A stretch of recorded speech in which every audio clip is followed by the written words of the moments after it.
Usted sabe que yo tengo una pasión por recorrer el país. Sí. Cuando hace su presentación La Vaca, él alude a la República de Córdoba. Sí. Y a mí me interesa la República Argentina en la cuestión judicial para que desde otros tribunales se pueda influenciar y también tener presente que otros criterios jurídicos para resolver con una modalidad muy diferente a la que impera en la justicia de Córdoba. Y esto lo hace al programa más universal, al programa en el que estamos participando en este momento y que es un orgullo para Córdoba y un mérito para usted. No, lo es y lo destaca todo el mundo.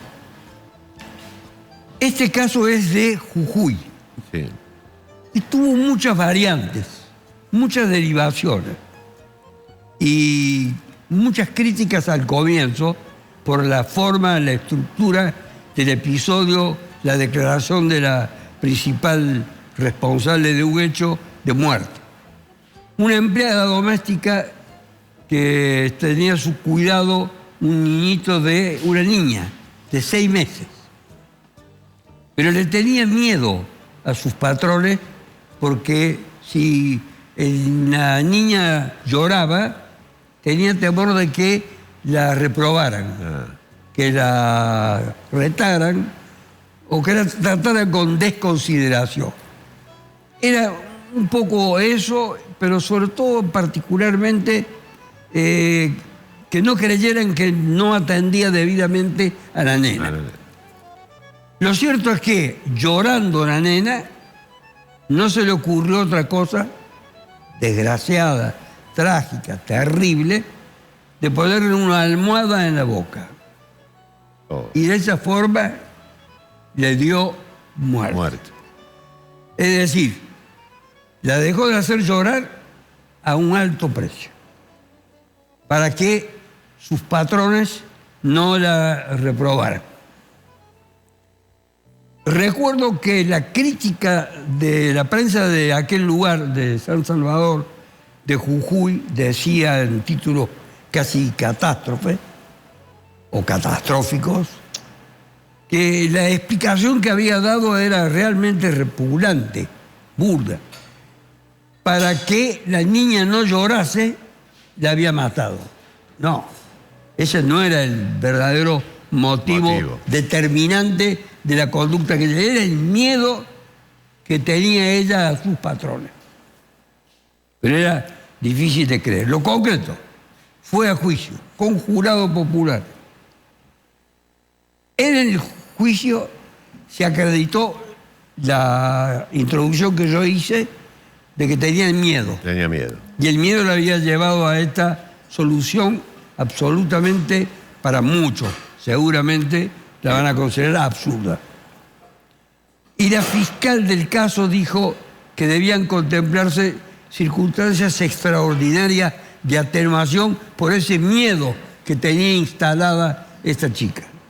Y con consecuencia no pidió la pena de prisión perpetua, sino la pena atenuada del homicidio por circunstancias. El nombre del delito, muchas veces yo lo digo, es el nombre del delito. Una muerte causada en circunstancias o con circunstancias extraordinarias de atenuación. El tribunal pasó a consideración del jurado y el jurado coincidió con la interpretación que había hecho la fiscalía de pedir una pena baja para el delito que se estaba juzgando. Sin embargo, transcurrieron 4 años a todo esto mientras se tramitaba el juicio. A todo esto la defensa recurrió allá en Jujuy. No, contrariamente a lo que ocurre en Córdoba, hay tribunal de casación. Si entre el tribunal que la juzga y la Corte Suprema, que sería la última instancia, hay un tribunal intermedio, que no hay en Córdoba. Bueno, ese tribunal intermedio decidió que el hecho evidentemente debía ser justificado. Justificado. Y el tiempo justificado por el tiempo de privación de la libertad, de la prisión que esta mujer llevaba, era suficiente. 4 años como una pena razonable para esta tragedia que se había vivido y que la había sumido a esta mujer en una situación verdaderamente de infortunio, y a la familia que era que tenía la responsabilidad y el peso enorme del dolor de haber sufrido la pérdida de esta niña, toda también su tragedia. Sí, es una tragedia por donde la mirás. Era una tragedia para la acusada, era una tragedia para los jurados, era una tragedia para los jueces, era una tragedia para la familia que había perdido la nena de 6 meses de edad. Y consiguió la casación que era suficiente el tiempo de privación de la libertad que había tenido esta chica. Esos 4 años. Los 4 años como consecuencia de aquel punto de partida nacido. Esto es también un problema de la división de clases, del temor. Sí. Es un temor que está fundado en gran medida por esa desproporción de los roles sociales que hay en el seno de la familia. De manera tal entonces que dio un ejemplo en la casación. No fue necesario que el Ministerio Público recurriera a la Corte Suprema ni nada, quedaron todos satisfechos. No sé si habrá quedado satisfecha la familia que sufrió la pérdida de la niña, pero por cierto, que al no recurrir debe haber brindado un aval a ese pronunciamiento, y esto es necesario que se conozca en todo el país, porque el país no es la capital federal, el Gran Buenos Aires, algo de Córdoba. No, es todo el país.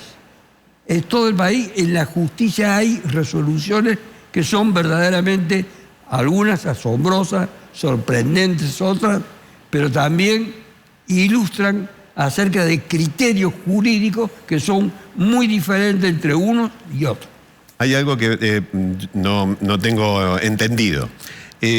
La justicia supuso que esta chica no mató sabiendo que iba a matar, digamos. Le puso la almohada a la chiquita pensando en silenciar para que no se enojen. Exactamente, eso me faltó en el relato que usted ha hecho bien de preguntarme. No aplicó la almohada sobre la vía respiratoria, sobre esta niña, con la intención de matarla, sino para que no llorase. Para que no escuchen sus patrones. Exactamente, para que no llorase y no le escuchase sus patrones. No tuvo una finalidad de darle muerte. Y el miedo es a sus patrones, pero... El miedo a los patrones. ¿Pero por qué era ese miedo? No, pero porque los patrones hay eran una autoridad que se ejerce a veces de una manera desproporcionada al poder que tienen empleadores para con sus empleados. Y sobre todo en esos lugares donde hay una gran diferencia social. Esta diferencia social se traduce precisamente en la gestación del miedo. La chica tuvo miedo y no atinó a hacer otra cosa irracional, por cierto, que aplicarle la almohada sobre la niña. No con la finalidad de matarla, sino con la finalidad de que no llorase o que el llanto no fuese escuchado. Gracias, doctor. Gracias a usted. Muy amable, interesante el caso.